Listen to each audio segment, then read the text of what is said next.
네, 반갑습니다. 기초과학연구원 유전체 교정연구단에서 일하고 있는 김용웅입니다. 오늘은 닮음과 다름에 대한 유전학의 원리와 신비에 대해서 간략하게 소개해 드리도록 하겠습니다. 여기 한 아이가 있습니다. 여러분일 수도 있고요. 저 같은 연배에 대해서는 아들이나 딸일 수도 있습니다. 어느 날 아빠가 말합니다. 쟤는 대체 누구 닮아서 저래? 엄마가 말하죠. 아무래도 당신 닮아서 그런 것 같아. 아빠가 질 수 없습니다. 무슨 소리야? 당신 닮아서 그렇지. 익숙하지 않나요? 여러분도 이런 경험이 있을 수도 있고 저도 옛날에 그런 말 들어본 것 같은데요. 그러면 우리 아이들은 작아집니다. 주눅 들게 되는 거죠. 왜 나만 그럴까? 만약 오은영 박사님이 계신다면 여기서 상당 심리학적으로 뭔가를 이렇게 알려드릴 수도 있겠지만 저는 생물학자라 과연 이 엄마와 아빠가 아들에게 말하는 이 말이 생물학적 원리에 기반한 것인가? 두 번째, 이 아이가 이렇게 주눅 들어 있는 게 과연 과학적 원리로 인해서 주눅 들어야만 되는 건가? 괜히 주눅 들지 않았을까? 이런 걸 한번 질문을 던져보고 싶습니다. 나는 과연 누구 닮았을까요? 엄마 닮았을까요? 아빠 닮았을까요? 반반씩 닮았을까요? 반반이 아닐 수도 있을까요? 닮지 않았을 수도 있을까요? 주워왔으면 닮지 않을 수도 있겠네요. 이런 답을 제가 한꺼번에 드리기보다는 힌트를 드리도록 하겠습니다. 오늘 제가 드릴 메시지는 세 가지가 있는데요. 첫 번째 메시지는 이 두 과학자의 이론을 비교하는 것입니다. 이렇게 머리가 좀 공작처럼 이렇게 이 할아버지 과학자는 기린이 왜 목이 길까? 이 질문에 대해서 어떻게 설명했냐면 원래 기린은 목이 짧았어요. 그러나 개체수가 늘어나면서 먹이가 줄어들다 보니까 높이 있는 잎을 먹기 위해서 목을 계속 이렇게 열심히 노력해서 늘렸다는 거죠. 대를 지나면서 기린 목이 계속 길어졌다는 거예요. 노력을 해가지고 유전이 돼서 계속 길어졌다는 거죠. 그런데 이 수염이 더부룩한 이 할아버지 과학자는 그렇게 말씀하시지 않습니다. 어떻게 말씀하셨냐면 무슨 소리냐? 원래부터 기린은 목이 짧은 게 있고 긴 게 있어. 그런데 짧은 놈들은 위에 있는 걸 못 먹기 때문에 도태돼서 죽어버리고 긴 놈만 살아남게 된 거야. 자, 둘의 차이점을 아시겠죠? 그래서 왼쪽에 있는 저 할아버지가 라마르크라는 분이고요. 용불용설이라고 합니다. 여러분 생물학 시간에 들어보셨을 거예요. 오른쪽에는 이 다윈 할아버지예요. 자연 선택론이죠. 누가 결국 이겼을까요?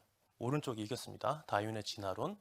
진화론과 연관되는 이 유전학은 굉장히 중요한 이론입니다. 이게 중요한 이유는 DNA가 발견되기 전에 벌써 이런 예측을 했다는 거예요. 19세기 초입니다. DNA는 19세기 말에 이제 규명이 되게 됩니다. 제가 첫 번째 메시지는 이겁니다. 획득 형질은 유전되지 않는다. 자, 기린이 아무리 노력을 해서 목을 길게 해도 자식한테는 유전되지 않습니다. 만약에 유전된다면 어떻게 되겠어요? 제가 만약에 수영 금메달 땄어. 그럼 제 아들도 금메달 딸까요? 아니겠죠. 제가 노력한 거는 유전되지 않아요. 뭐가 유전될까요? 제가 다음 여기서 알려드릴게요. 바로 DNA입니다. DNA가 유전 물질이라는 것을 말씀드리고자 합니다. 두 번째 메시지는 세부모학에 대해서 말씀드리고자 합니다.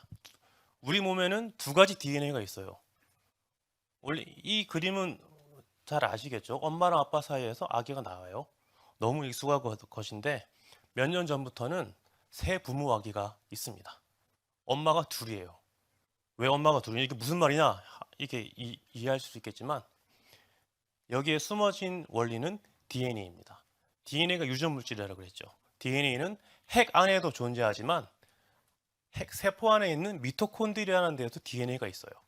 그 DNA가 단백질을 발현하고 유전이 되는 거죠. 그래서 이 원래 엄마는 핵 안의 DNA는 정상이었는데 미토콘드리아 DNA가 질병이 들어서 아픈 거예요. 그래서 아기를 낳았더니 아픈 거죠. 그래서 정상적인 미토콘드리아의 기증자에게 미토콘드리아를 제공받아서 이제 아기를 만들어주면 정상 아기가 만들어지겠죠. 자, 이런 세부모학이라는 게 있습니다. 즉 여기 메시지는 뭡니까? DNA는 두 가지가 있더라. 그 DNA가 유전이 되더라. 이겁니다. 그래서 DNA는 ATGC라는 뉴클리오타이드라는 레고 블럭 같은 거예요. 그것들이 이제 각기 이렇게 연결되면서 이중 나선 구조를 이루게 되면서 우리 세포 안에 잘 패킹이 돼 있죠. 자, 그럼 DNA는 우리가 닮음만 말할까요? 아닙니다. 다름도 말합니다. 우리 주위에 흔히 볼 수 있는 다름이 뭐가 있을까요? 남자, 여자 다르죠. 아이와 어른, 혈액형도 다르죠. 혈통도 다릅니다. 조금 더 자세하게 말씀드려 볼게요. 남자, 여자, 성영sep체라는 게 있죠. XX는 여자, XY는 남자. X 하나만 있는 분도 계시고요. XY도 계시고요. XXX도 있고 XYY도 있어요. 각 1000명당 1명, 10,000명당 1명 이런 꼴로 나타나는데요. 그럼 이런 분은 증후군이나 이름 붙여놨지만 과연 저분들은 여자일까요? 남자일까요? 우리 주위에는 갓난아기도 있고 흔히 볼 수 있죠. 할아버지도 있고 여러분과 같은 고등학생들도 있고 다 다르죠. 혈액형도 다릅니다. 옛날에는 요즘에는 친자 확인할 때 다 DNA로 하죠. 옛날에는 혈액형이 굉장히 중요한 요소였어요. 엄마 아빠가 둘 다 A형인데 자녀가 B형이다. 뭐 그러면 이제 뭐 그럴 수도 있긴 한데 좀 자세하게 알아보면 그런 논리가 있었죠. 그다음에 이제 인종과 혈통의 구분은 인종은 보통 여러분이 아시다시피 백인과 흑인 이런 게 이제 백인이 왠지 우월한 것 같고 그런 게 있었잖아요. 근데 그런 것 정치 문화적인 개념이고 실제로는 혈통이라는 말을 써야 됩니다.